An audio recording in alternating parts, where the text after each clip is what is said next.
Man must consider, not only that each day part of his life is spent, and that less and less remains to him, but also that, even if he live longer, it is very uncertain whether his intelligence will suffice as heretofore for the understanding of his affairs, and for grasping that knowledge which aims at comprehending things human and divine. When dotage begins, breath, nourishment, fancy, impulse, and so forth will not fail him. But self-command, accurate appreciation of duty, power to scrutinize what strikes his senses, or even to decide whether he should take his departure, all powers indeed which demand a well-trained understanding, must be extinguished in him. Let him be up and doing then, not only because death comes nearer every day, but because understanding and intelligence often leave us before we die. Observe what grace and charm appear even in the accidents that accompany nature's work. Thus some parts of a loaf crack and burst in the baking, and this cracking, though in a manner contrary to the design of the baker, looks well and invites the appetite. Figs, too, gape when they are at their ripest, and in ripe olives the very approach to rotting adds a special beauty to the fruit. The droop of ears of corn, the bent brows of the lion, the foam at a boar's mouth, and many other things, are far from comely in themselves, yet, since they accompany the works of nature, they make part of her adornment, and rejoice the beholder. Thus, if a man be sensitive to such things, and have more than common penetration into the constitution of the whole, scarcely anything connected with nature will fail to give him pleasure, as he comes to understand it. Such a man will contemplate in the real world the fierce jaws of wild beasts with no less delight than when sculptors or painters set forth for him their presentments. With like pleasure will his chaste eyes behold the maturity and grace of old age in man or woman, and the inviting charms of youth. Many such things will strike him, things not credible to the many, but which come to him alone who is truly familiar with the works of nature and near to her own heart. Hippocrates, who had healed many diseases, himself fell sick and died. The Chaldeans foretold the fatal hours of multitudes, and afterwards fate carried themselves away. Alexander, Pompey, and Gaius Caesar, who so often razed whole cities and cut off in battle so many myriads of horses and foot, at last departed from this life themselves. Heraclitus, after his many speculations on the conflagration of the world, died swollen with water and plastered with cow dung. Vermin destroyed Democritus. Socrates was killed by vermin of another sort. What of all this? You have gone aboard, made your voyage, come to harbour. Disembark. If into another life, there will God be also. If into nothingness, at least you will have done with bearing pain and pleasure, and with your slavery to this vessel so much meaner than its slave. For the soul is intelligence and deity, the body dust and corruption. Waste not what remains of life in consideration about others, when it makes not for the common good. Be sure you are neglecting other work if you busy yourself with what such a one is doing and why, with what he is saying, thinking, or scheming. All such things do but divert you from the steadfast guardianship of your own soul. It behooves you, then, in every train of thought, to shun all that is aimless or useless, and above all, everything officious or malignant. Accustom yourself so, and only so, to think that if any one were suddenly to ask you, "Of what are you thinking now?" you could answer frankly and at once, "Of so and so." Then it will plainly appear that you are all simplicity and kindliness, as befits a social being who takes little thought for enjoyment or any phantom pleasure, who spurns contentiousness, envy, or suspicion, or any passion the harbouring of which one would blush to own. For such a man, who has finally determined to be henceforth among the best, is, as it were, a priest and minister of the gods, using the spirit within him, which preserves a man unspotted from pleasure, unwounded by any pain, inaccessible to all insult, innocent of all evil, a champion in the noblest of all contests, the contest for victory over every passion. He is penetrated with justice. he welcomes with all his heart whatever befalls or is appointed by Providence. He troubles not often or ever without pressing public need to consider what another may say or do or design, solely intent upon his own conduct, ever mindful of his own concurrent part in the destiny of the universe. He orders his conduct well, persuaded that his part is good. For the lot appointed to every man is part of the law of all things, as well as a law for him. He forgets not that all rational beings are akin, and that the love of all mankind is part of the nature of man. Also that we must not think as all men think, but only as those who live a life accordant with nature. As for those who live otherwise, he remembers always how they act at home and abroad, by night and by day, and how and with whom they are found in company, and so he cannot esteem the praise of such, for they enjoy not their own approbation. In action be neither grudging, nor selfish, nor ill-advised, nor constrained. Let not your thought be adorned with overmuch nicety. Be not a babbler, or a busybody.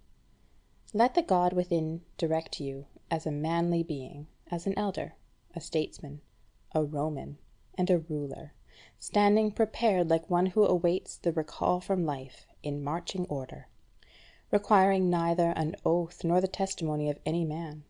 And withal be cheerful, and independent of the assistance and the peace that comes from others, for it is a man's duty to stand upright, self-supporting, not supported.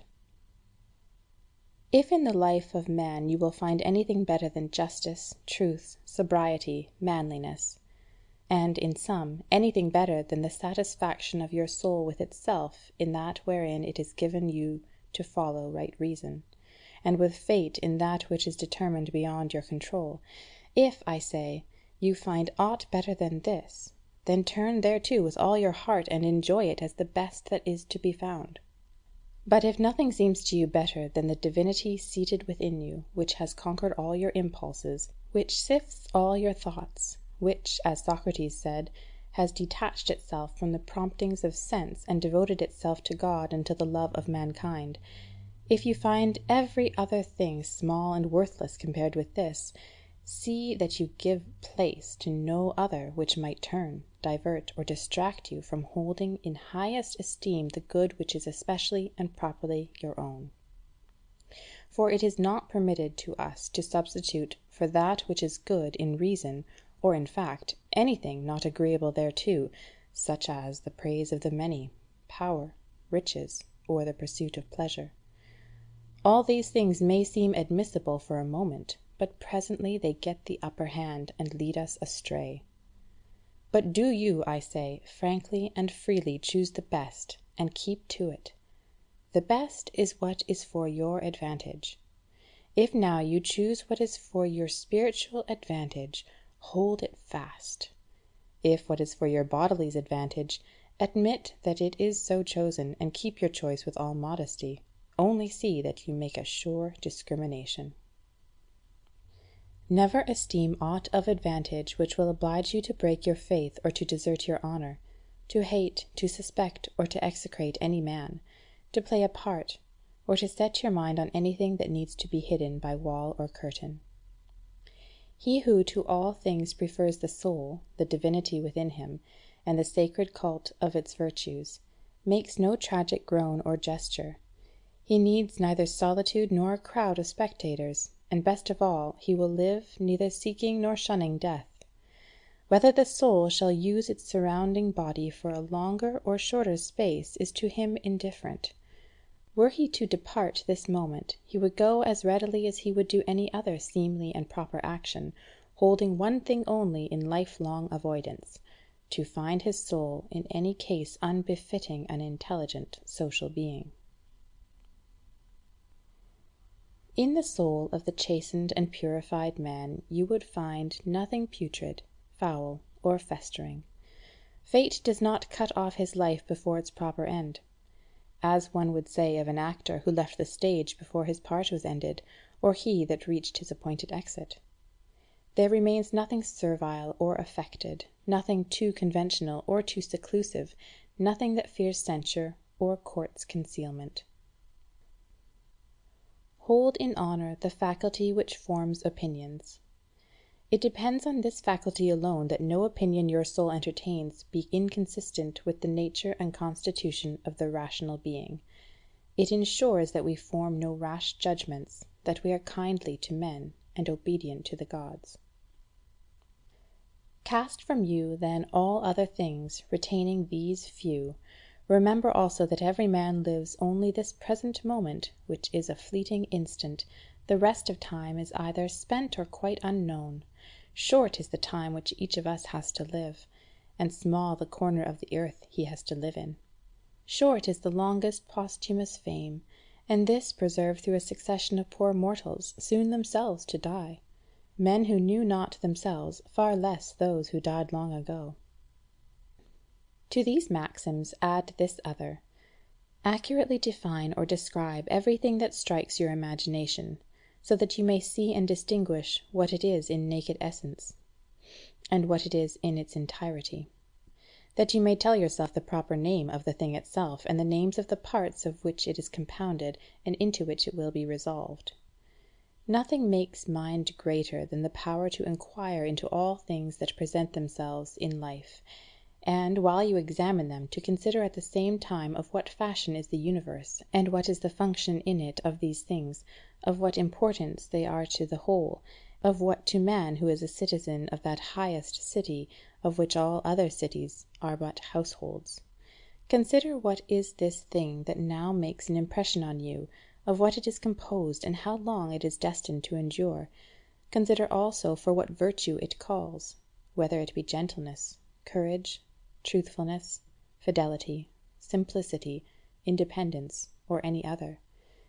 Say therefore of each event, this comes from God, or this comes from the conjunction and intertexture of the strands of fate, or from some chance or hazard of that kind, or this comes from one of my own tribe, from my kinsman, from my friend. He is, indeed, ignorant of what accords with nature, but I am not, and will therefore use him kindly and justly, according to the natural and social law. As to things indifferent, I strive to appraise them at their proper value. If you discharge your present duty with firm and zealous, yet kindly observance of the laws of reason, if you regard no by-gains, but keep pure within you your immortal part, as if obliged to restore it at once to him who gave it, if you hold to this with no further desires or aversions, and be content with the natural discharge of your present task, and with the heroic sincerity of all you say or utter, you will live well, and herein no man can hinder you. As surgeons have ever their knives and instruments at hand for the sudden emergencies of their art, so do you keep ready the principles requisite for understanding things divine and human, and for doing all things, even the least important, in the remembrance of the bond between the two. For in neglecting this you will scant your duty both to gods and men. Cease your wandering, for you are not like to read again your own memoirs, or the deeds of the ancient Greeks and Romans, or those collections from the writings of others that you laid up for your old age. Hasten then to your proper end. Fling away vain hopes, and if you have any care for yourself, fly to your own succour while yet you may. Men understand not all that is signified by the words, to steal, to sow, to buy, to rest, to see what is to be done. For it is not the bodily eye, but another sort of sight that must discern these things. We have body, soul, and intelligence. To the body belong the senses, to the soul the passions, to the intelligence principles. To be affected by the imagery of sense belongs to the beasts of the field no less than to us. To be swayed by gusts of passion is common to us with the wild beasts, with the most effeminate wretches, with Nero and with Phalaris. Moreover, the possession of a mind to guide us to what seems fitting is shared by us with the atheists, with traitors to their country, and with such as shut their doors and sin. If, then, all the rest is common, as we have seen, there remains to the good man this special excellence, to welcome with pleasure all that happens or is ordained, not to defile the divinity enthroned in his breast, not to perturb it with crowd of images, but to preserve it in tranquillity, and obey it as a god; to observe truth in all he says, and justice in his every action. And though others may not believe that he lives thus in simplicity, modesty, and contentment, he neither takes this unbelief amiss from any one, nor quits the road which leads to the true end of life, at which he ought to arrive pure, calm, ready to take his departure, and accommodated without compulsion to his fate.